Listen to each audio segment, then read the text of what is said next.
गायत्री महामंत्र एक बार मेरे साथ दोहराओ। ओम भूर्भुवः स्वः तत्सवितुर्वरेण्यं भर्गो देवस्य धीमहि धियो यो नः प्रचोदयात्। ईश्वरीय तत्व, चैतन्य तत्व इस दुनिया में है या नहीं है, ये बात सोचने की है। 3 दिन की बात पर पूरा जोर दे रहा हूं।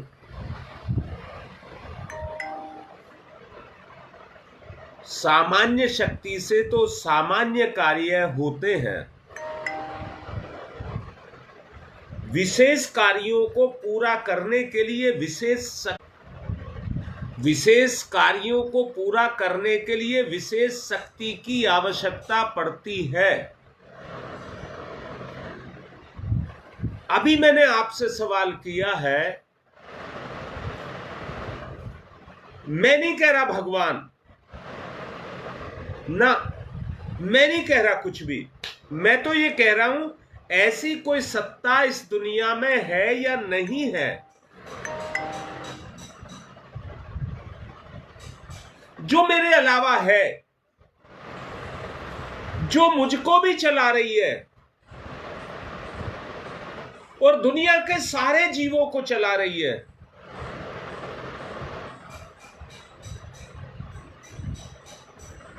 क्या ऐसी कोई सत्ता है? हमारे ऋषियों ने बड़ा सोच समझ करके उसको नाम गायत्री दिया है।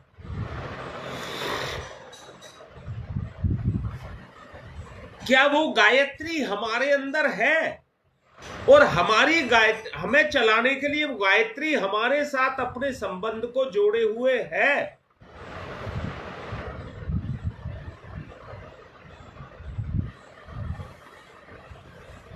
मैं आज बड़ा सुबेरे चिंतन एक कर रहा था, कैसे किया जाए, क्या किया जाए कि आदमी की विशेषताओं को जगाया जाए।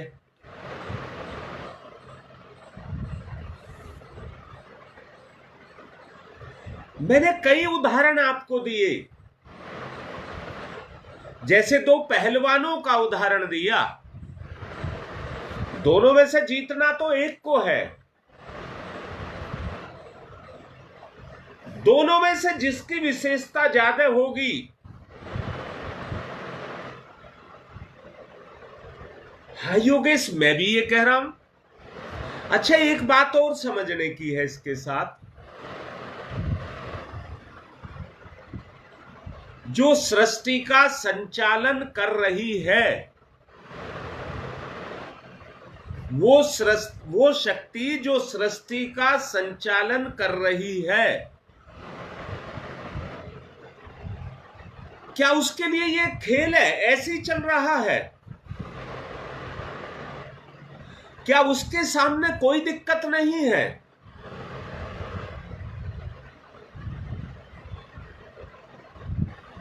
मुझे तो केवल एक बात महसूस होती है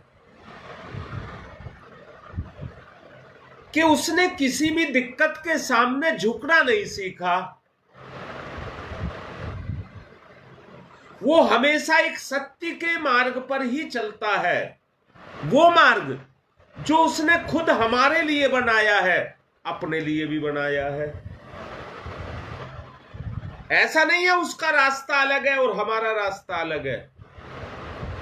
उसी ने रास्ता बनाया है, उस पर वो भी चल रहा है और हम भी चल रहे हैं।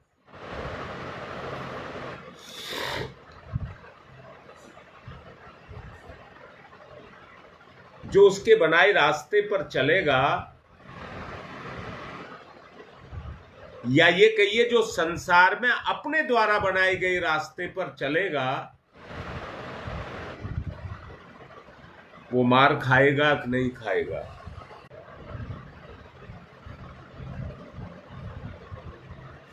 थकेगा कि नहीं थकेगा। अच्छा शकुंतला, मैं एक बात कह रहा हूं, जरा एक बात समझिए। जो तुमने अनुशासन की बात की है, क्या हम उस अनुशासन में बंधे हैं? क्या हमें बंधने की आवश्यकता है? ऐसे ऐसे बहुत सारे सवाल हैं जिनको करना चाहिए, अपने से करना चाहिए, जिससे हमें यह समझ आए। मैं भी यही सोचता हूं, बार बार चिंतन कर रहा हूं कि कैसे हम उस रास्ते पर चल पाए।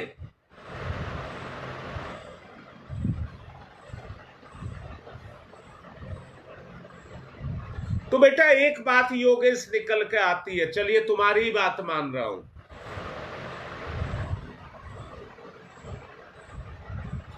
एक बात ये निकल करके आती है कि उसका बनाया हुआ कोई अनुशासन है जिसको हम तोड़ रहे हैं।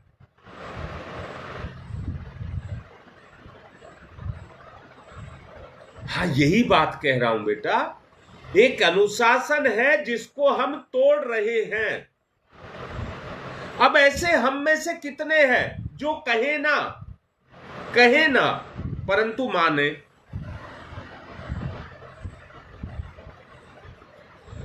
कहने से भर से काम नहीं चलता। औरों के लिए तो हम बहुत उपदेश दे सकते हैं, पर अपने की बात कर रहे हैं, अपने हित की बात करनी है।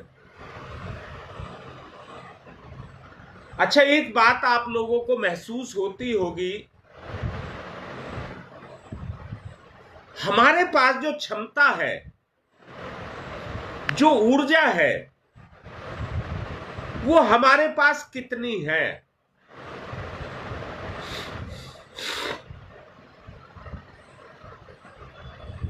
ये बात हमको समझनी होगी।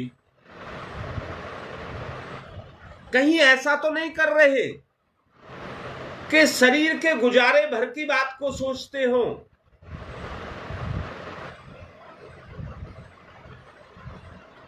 मैं यहां कह रहा हूं, आज क्या कोई आदमी इसलिए दुखी है कि उसका पेट नहीं भर रहा? उसकी आवश्यकताएं पूरी नहीं हो रही।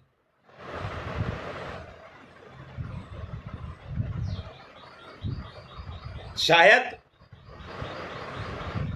आज जितने दुख उठा रहा है वो इसलिए ही उठा रहा है कि उसने अनुशासन को तोड़ा है।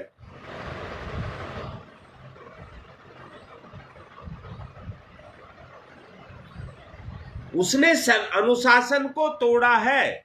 आप जरा साथ दीजिए, बताइए, तोड़ा है तो उसे कैसे बांधा जाए?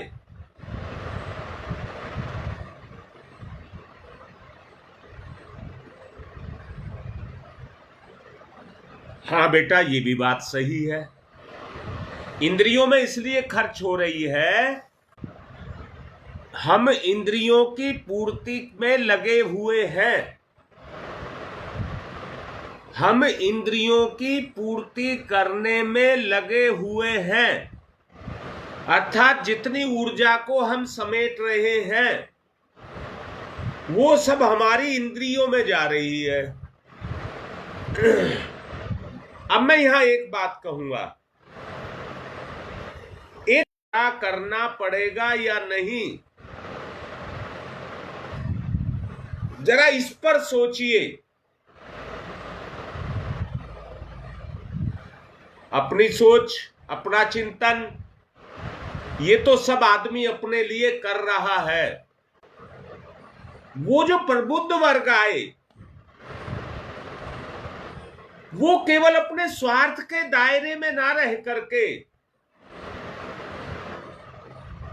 पर हित की बातों को समझे,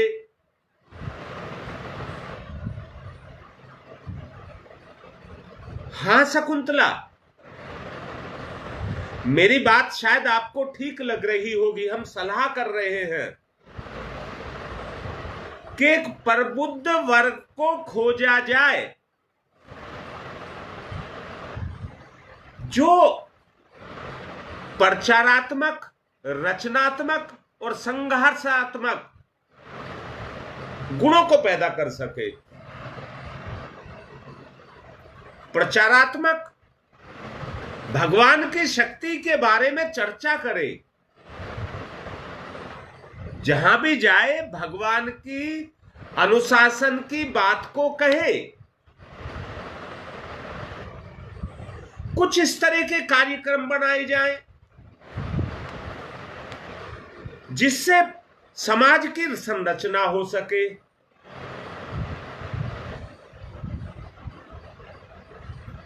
जो उसमें दखल दें, ना करने दें, उनके साथ संघर्ष किया जाए।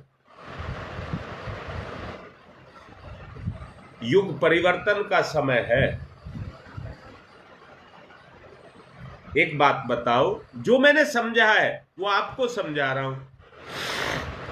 इस समय पर ज्यादा से ज्यादा पूजा पाठ, यज्ञ, धर्म किए जाएं या धार्मिक कार्य किए जाएं।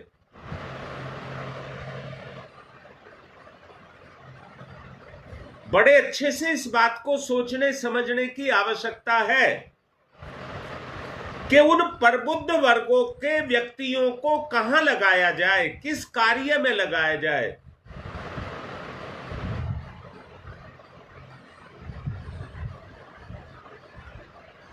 जब तक कुछ कर गुजरने की स्थिति पैदा नहीं होगी,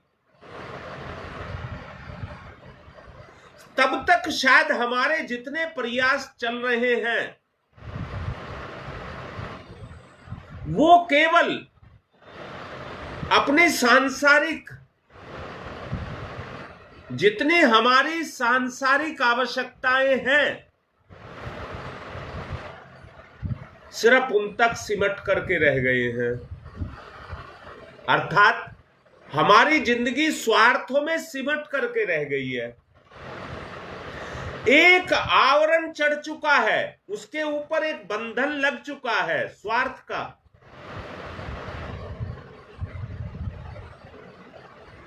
हम उसे तोड़ना नहीं चाहते, हम उसे तोड़ना नहीं चाहते।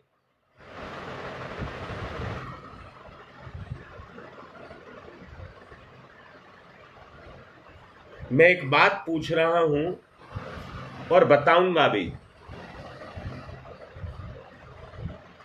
पूछ ये रहा हूं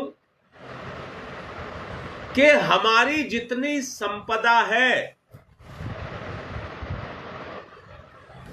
हमारी, जिसको हम जोड़ रहे हैं, धन दौलत के रूप में जोड़ रहे हैं, सच बताइए वो हमारे किस काम की है?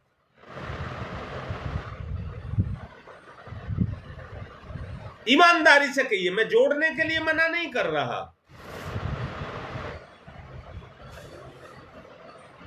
कमा रहे हो, अपने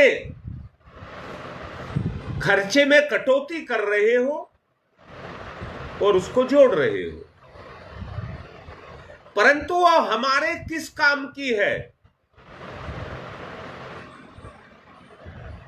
आप अपने आप इसका आकलन करिए। और दूसरी तरफ कह रहा हूं, जो अभी आप लोग कह रहे हैं, धार्मिकता की बात को कह रहे हैं, अगर उस रास्ते पर हम चलते हैं तो उसके बारे में भी सोचिए, वो हमारे किस काम का है।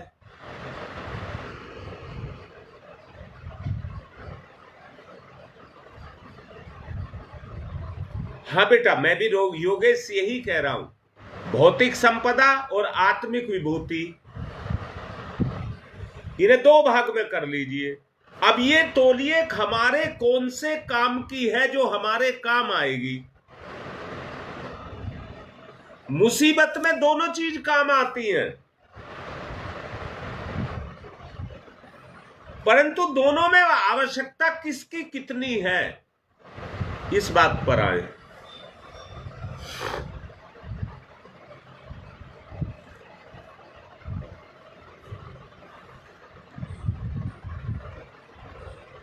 हाँ, मैं भी यही कह रहा हूं बेटा, दोनों को मना नहीं कर रहा।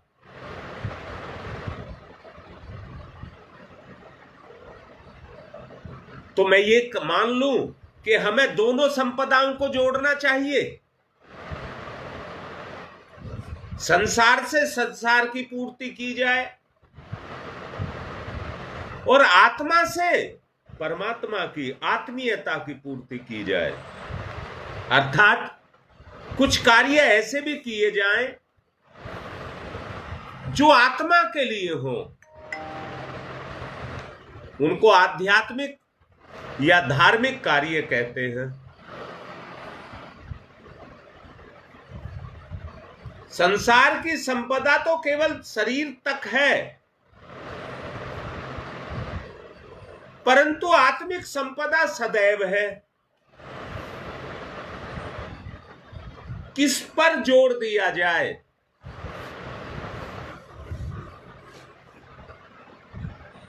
गुरुदेव ने तो यहां तक भी कहा है, जिनकी सांसारिक आवश्यकताएं कार्य पूरे हो गए हों, उन्हें अपने जीवन में संन्यास ले लेना चाहिए और अपने जीवन को पूर्णतया अध्यात्म में लगा देना चाहिए, समाज निर्माण के लिए लगा देना चाहिए।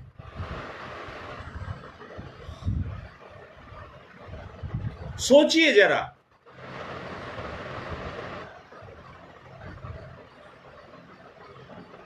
जब उस स्तर पर अपने आप को लगाया जाएगा, सोचो, जो मैं विशेष क्षमता की बात कह रहा हूं, खूब कमा रहे हैं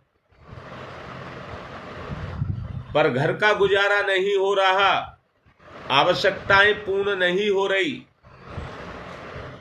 क्योंकि जैसे जैसे कमाई बढ़ती है वैसे वैसे इच्छाएं भी बढ़ती जाती हैं।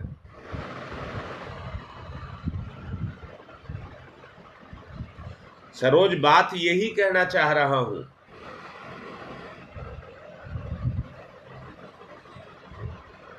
हाँ, क्या किया जाए?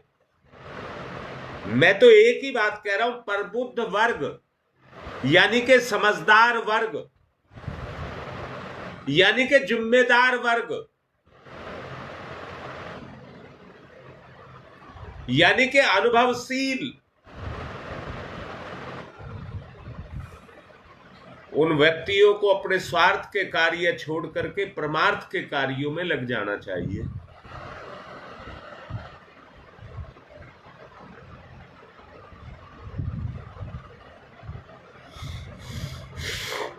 भाई एक बात बताओ सरोज, जिनको मिल रहा है वो क्यों मना करेंगे?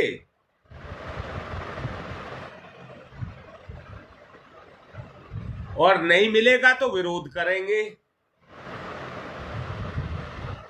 मिल रहा है तो चुपचाप लेंगे और नहीं मिलेगा तो विरोध करेंगे, सबके सामने गाएंगे। चलिए, इस काम को भी आप कर लें, बेटे पोतों की पूर्ति कर लें, परंतु क्या सीमा है उसकी कोई?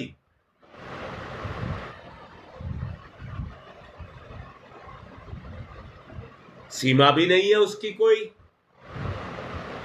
लेने वाला इतना लेकर के आपको छोड़ देगा। कुछ लगता इस तरह का है, जब तक मजबूरी में भगवान ही आपको लेकर के नहीं जाएगा, आप उस रास्ते को छोड़ता। मन में भी आता है तो वो एक समय मांगता है, भगवान इतना समय दे दे फिर छोड़ दूंगा, या कहता भगवान इतना दे दे फिर छोड़ दूंगा। वो जितना मांग रहा है उसकी इच्छाएं उसी अनुरूप बढ़ती चली जाती हैं। अब मैं तो एक बात कह रहा हूं जो मुझे समझ आ रहा है। लोग बाग अपने आप को भक्त कहते हैं,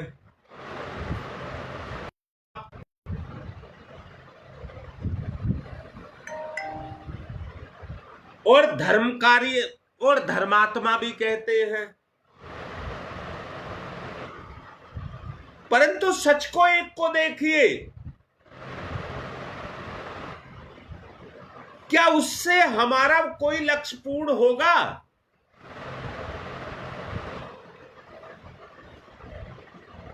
अब यहां पर एक बात मैं आपसे कह रहा हूं, आज की घड़ी में जो धर्म कार्य के लिए अपने आप को नियोजित नहीं है, और यहां पर एक बात और कहना चाहता हूं, एक परीक्षा होती है उसको अग्नि परीक्षा कहते हैं। अग्नि परीक्षा से मेरा मतलब है, इसलिए वो अग्नि परीक्षा है क्योंकि युग सृजेता इस समय पर दुनिया को बदलना चाहता है। और क्या बदलना चाहता है? व्यक्ति का चेहरा आकार नहीं बदलना चाहता, ना दिमाग बदलना चाहता, ना आंख नाक कान बदलना चाहता कि ये खराब हो गए हैं नए लगा दिए जाएं। ये आंख नाक कान इंद्रियां नई लगा दी जाएं। सच बताओ, अगर ये इंद्रियां भगवान नहीं लगा दे तो क्या होगा? आदमी का स्वभाव बदल जाएगा। अरे ये तो वही काम करती है जो अंदर बैठा हुआ करवा रहा है, उससे कोई परिवर्तन नहीं आएगा। अगर परिवर्तन आएगा तो एक ही चीज से आएगा, जो विकार है, जो अभी शकुंतला भी कह रही थी, अनुशासनहीनता है, उसको हमें हटाना पड़ेगा। और आज की यही अग्नि परीक्षा है। आज की अग्नि परीक्षा यही है। सृष्टा युग परिवर्तन करने जा रहा है।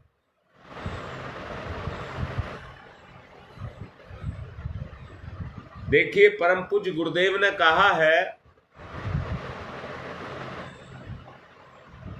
जिनकी जरूरतें हो अभी पैसे की, क्योंकि गुजारे के लिए रिटायर हो गए और गुजारे के लिए कोई साधन नहीं है, तो उनको भी कुछ इस तरह के साधन जुटा लेने चाहिए, जैसे मकान का एक छोटे हिस्से का प्रयोग कर लिया जाए, बचे हुए को किराए पर दे दिया जाए, परंतु अपना समय युग निर्माण में लगाया जाए।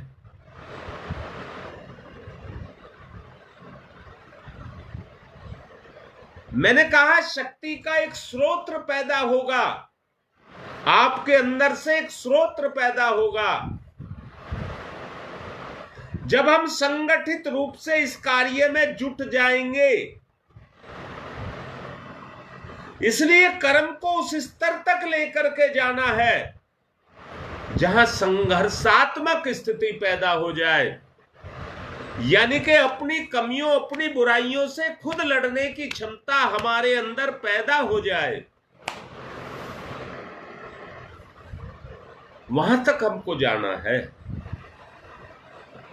अब सोचे, इस कार्य को कौन पूरा कर पाएगा? मैंने दो पहलवान की बात को फिर से याद कर लें। दोबारा से घर का गुजारा और घर की आमदनी की बात फिर से कर लें। आप बढ़ाना किसको चाहते हैं? जैसे सबकी इच्छा रहती है घर में धन और सुख के साधन खूब बढ़े, क्योंकि उनका लाभ हमको मिलना है।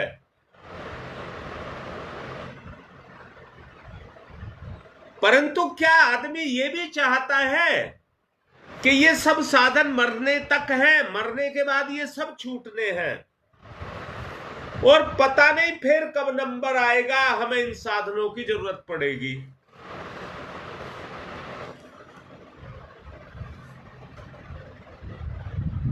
भाई जो उस दायरे के बाहर निकलेगा, आंख ये निकाल करके नेचुरल भगवान की दूसरी आंख लगा दी जाए तो ज्यादा दिखने लग जाएगा। भगवान इस आंख को हटा दे और यहां पर दूसरी नई आंख लगा दे तो हमें ज्यादा दिखने लग जाएगा।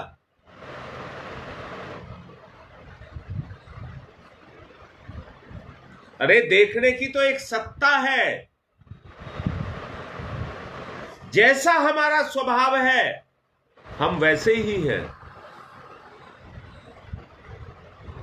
अब आप सोचिए, क्या परिवर्तन किया जाए?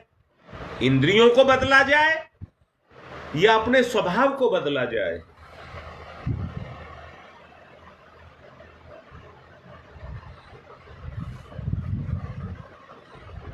स्वभाव तो अंदर से कह रहा है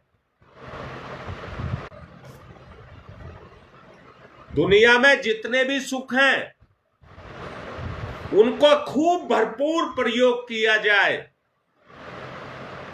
को जागृत करके ये भी देखें जिन सुखों की मैं और मेरा परिवार का उनका अंतिम परिणाम क्या होगा। जो बच्चे अभी ना समझ हैं वो एक ऐसे स्वभाव में ढलते चले जाएंगे, उनकी प्रकृति उसी की मांग करने लग जाएगी। देखो बेटा, अंदर से देखो, त्याग में जीवन उनका नहीं रहेगा, ईश्वर के किसी अनुशासन को नहीं मानेंगे, मानेंगे तो केवल इंद्रिय भोग को मानेंगे। और आप तोल करके देखिए, क्या ऐसा हो रहा है कि नहीं हो रहा है? आज स्वास्थ्य कहां चला गया? सच को ढूंढो, आज हमारा स्वास्थ्य कहां चला गया? जो घर स्वर्ग थे आज वो नरक कैसे बन गए? उनको परिवर्तित करके जो इतिहास बता रहा है, हमारे देश को देवभूमि कह रहा है, जिसने संपूर्ण राष्ट्रों को, विश्व को जीने की कला सिखाई है, हमें उन गुणों को जागृत करना होगा। बोलो, बात ठीक लग रही है? हमें उन गुणों को जागृत करना होगा। जुझारू, जो बुराई से लड़ने की क्षमता रखते हो, उनको हमको जागृत करना होगा। कहते हैं, अब है तो नहीं, हमारी 80% जनता गांव में रहती है, कि वो अशिक्षित है, तो हमारा देश कैसा होगा? मूर्खों का, अनपढ़ों का, गंवारों का, जादूगरों का। आज ऐसी बात तो है नहीं कि 80% जनता, 80% अनपढ़ है, ऐसा भी अब नहीं रहा है। परंतु एक बात तोल करके देखने की है कि हमारी जिम्मेदारी कितनी है। हम भौतिक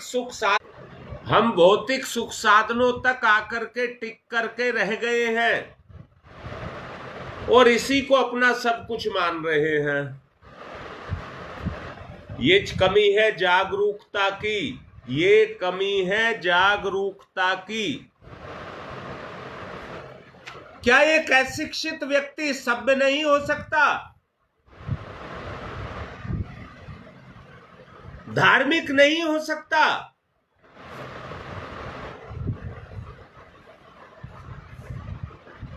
सोचने की बात है। जैसे कहा, आंख के बदलने से आपकी दृष्टि नहीं बदल जाएगी, सिर्फ उतनी चीज हट जाएगी जो इस आंख पर भौतिक रूप में आ गया है, बीमारी आ गई है, वो हट जाएगी।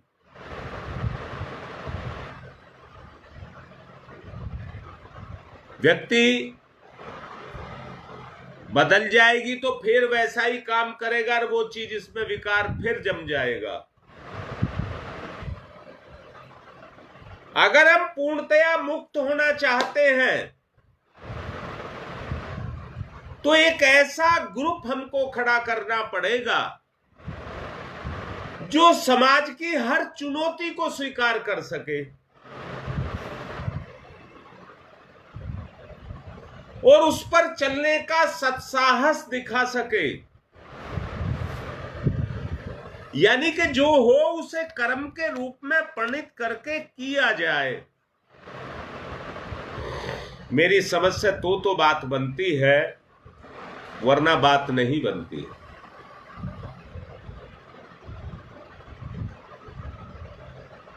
सोचिए,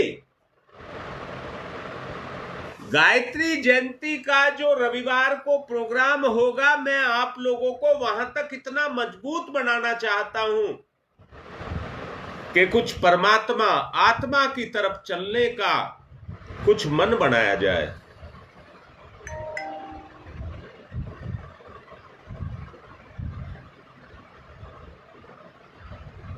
हाँ शकुंतला, यही तो तुम्हें कोई तो निकालना चाहता हूं। अरे दिन काट रहे हैं, दिन कल से करेंगे, कल से करेंगे, आज का काट ले। पर जो कहेगा कल नहीं देखा आज देखा है, वो करेंगे। मैं फिर से ये कह रहा हूं, गुरुदेव की कृपा से हमें काम करने के लिए एक प्लेटफॉर्म मिला हुआ है जिस पर रह करके हम अपना विधिवत कोई कार्य कर सकते हैं।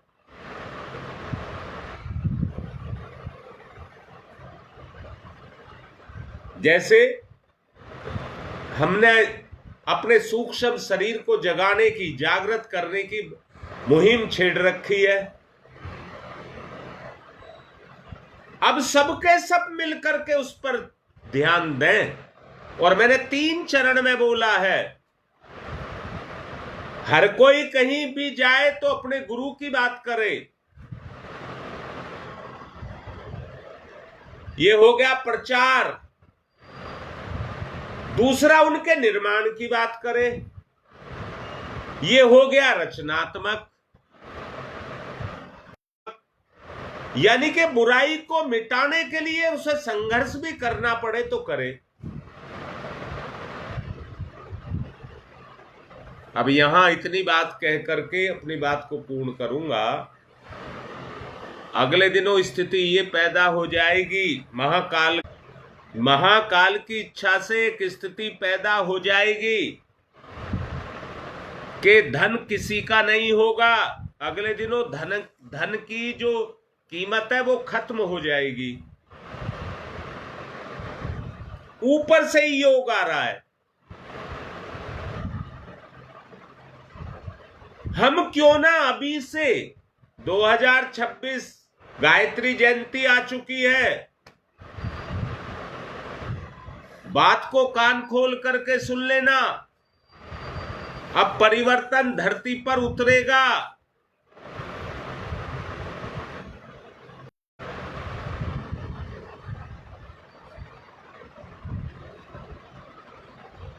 ओम तमसो मा ज्योतिर्गमय, तमसो मा ज्योतिर्गमय, असतो मा सद्गमय,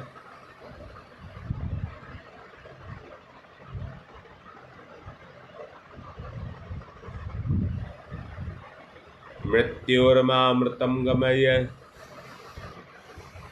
मृत्योर्मामृतं गमय, मृत्योर्मामृतं गमय तमसो मा ज्योतिर्गमय ज्योतिर्गमय ज्योतिर्गमय अस्तो मा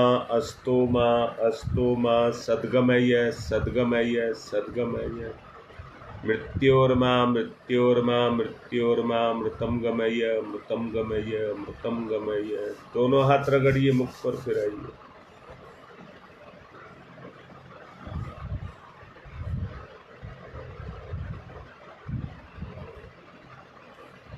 आज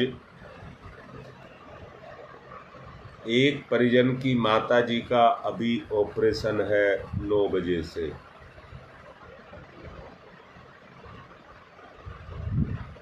आप उनके लिए प्रार्थना करना।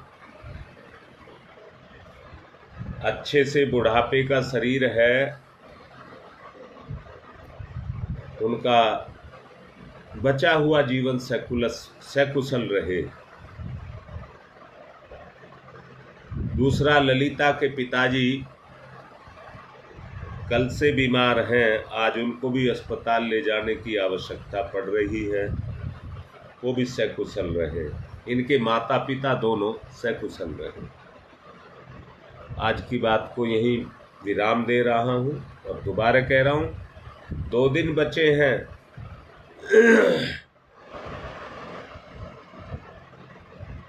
गायत्री जयंती के संकल्प के, इसलिए अपने आप को तैयार कर लें।